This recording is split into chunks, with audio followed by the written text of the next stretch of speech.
Hola, ¿cómo están? Soy Ángel Luis Fernández y esto es A1. Bienvenidos.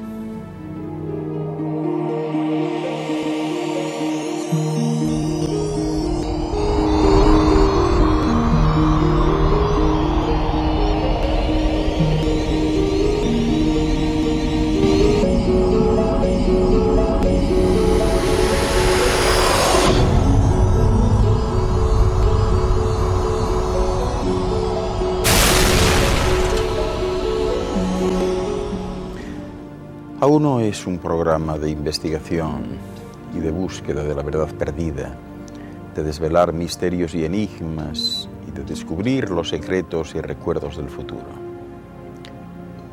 Fíjense, decía Esopo que la rueda más estropeada del carro es la que hace más ruido. Y hoy precisamente les hablaré de ello, de la amenaza del ruido.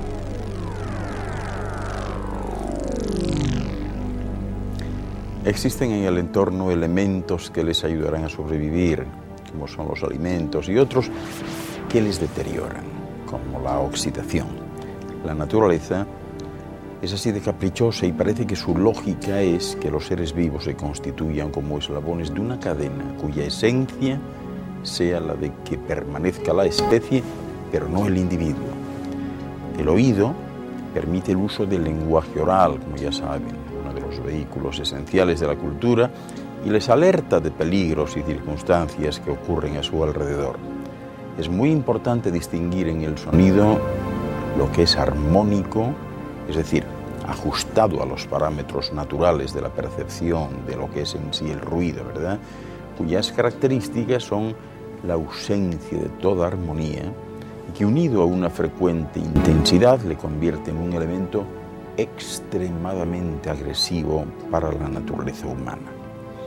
El sistema nervioso está capacitado para aceptar unas determinadas condiciones de audición y es especialmente sensible a la intensidad porque las variaciones de presión por las que el tímpano transmite los sonidos, es decir, para que se conviertan posteriormente en impulsos nerviosos, pues ¿qué pasa? Producen dolor en ese órgano cuando se superan los límites anatómicos, pero también se produce un malestar en el organismo derivado de la acumulación persistente y desordenada, ¿verdad?, de impulsos nerviosos que tienen que ser procesados en el cerebro.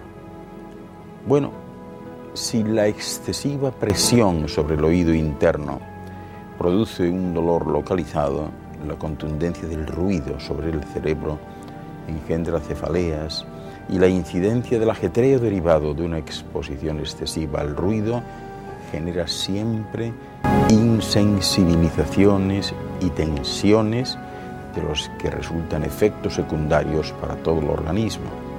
Claro está, si contemplan el hábitat natural de los seres vivos, podrán observar cómo las capacidades de percepción de cada especie se han ido ajustando a los sonidos de la naturaleza, de modo que nada inquiete la paz que sostiene su bienestar.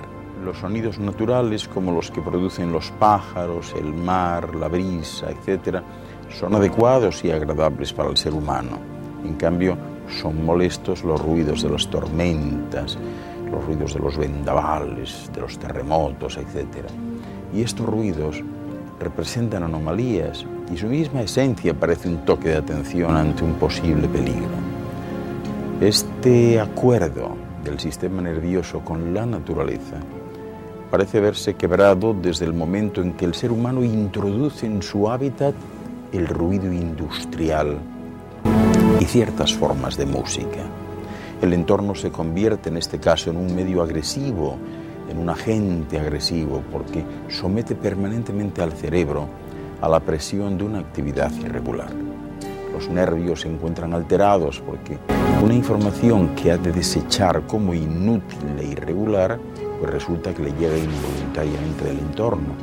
Entonces se crea un estrés inmotivado y redundante con el que se convive impactando sistemáticamente sobre el sistema nervioso, valga la redundancia, cuya actividad celular no descansa y que provoca que cada célula endurezca a modo de protección su membrana celular hasta el punto de que se produce un aislamiento por el que cada célula o grupo de células no responde a los mensajes del cerebro a través del sistema nervioso y da lugar a un crecimiento desordenado, provocando un desequilibrio que en muchos casos ya saben ustedes cómo se conoce: cáncer. El tráfico rodado, la proximidad de los aeropuertos, el ruido interior de trenes, ¿verdad?, o del metro, el paso de los helicópteros, los mismos electrodomésticos de la casa, esos avisadores acústicos, ¿verdad?, la utilización tan inadecuada de las bocinas de los automóviles, las sirenas de emergencias, las maquinarias de construcción y otros muchos ruidos que se generan de continuo en las ciudades, representan una contaminación que debe ser tomada en cuenta, que hay que tomar en consideración en mayor medida y muy especialmente en los países latinos más tendentes al ruido sistemático. ¿Hasta cuánto incide esa tensión sobre la vivencia de las células neuronales? Ya saben que el sueño regenera la actividad celular y permite al sistema de defensa reparar los desajustes metabólicos y que para su conciliación se exige un nivel de silencio que permita la relajación de la actividad cerebral. Ello no es un hábito adquirido, sino una exigencia orgánica cuya eficiencia se muestra en cuanto mayor descanso proporciona dormir en régimen de absoluta ausencia de ruidos. La actividad celular precisa del descanso, ¿verdad? Y su proyección, la proyección de vida, está muy relacionada a esa realidad. En algunas culturas ya saben que se presta más atención a la influencia de elementos químicos provenientes de las combustiones o adquiridos en el caso de los metales pesados a través de la contaminación alimentaria que a la propia incidencia sobre el organismo de la presión acústica, y muy posiblemente sea esta la que, al menos en un alto porcentaje de seres sensibles, produce un mayor desequilibrio vital. Esta forma de contaminación emergida del desarrollo se une a otras muchas para atacar el bienestar que genera el progreso. Y dado que la capacidad evolutiva de adaptación a los nuevos ruidos molestos para el ser humano es muy lenta, convendría que fuera su razón la que articulara ese justo equilibrio para no degradarse en su mismo progreso. Tengan en cuenta que hoy por hoy es la contaminación acústica el principal peligro que se cierne sobre la humanidad. No es la contaminación ambiental, atmosférica, no, es la acústica. Y fíjense, se denomina contaminación acústica o también contaminación auditiva, precisamente a eso, al exceso de sonido que altera las condiciones normales del ambiente en una determinada zona. Si bien el ruido no se acumula y no se traslada o no se mantiene un tiempo como las otras contaminaciones, también es cierto que puede causar grandes daños en la calidad de vida de las personas si no se controla adecuadamente. Así que este término de contaminación acústica hace referencia al ruido, entendiendo como ruido el sonido excesivo y molesto, ¿verdad?, provocado por las actividades humanas.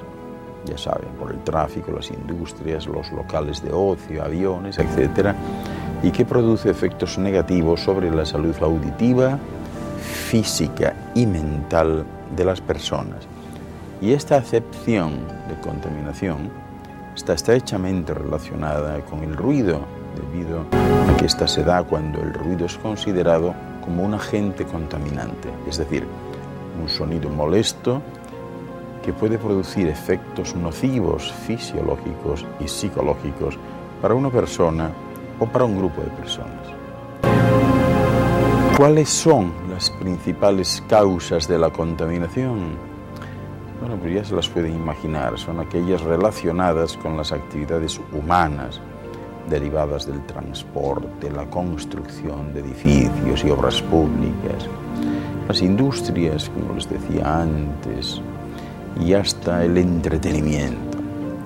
Todo ello ha generado una cultura del ruido por el cual las personas tienden a hablar alto, tienden a gritar y tienden a hacer ruido sistemáticamente porque consideran que eso forma parte de su realidad vital.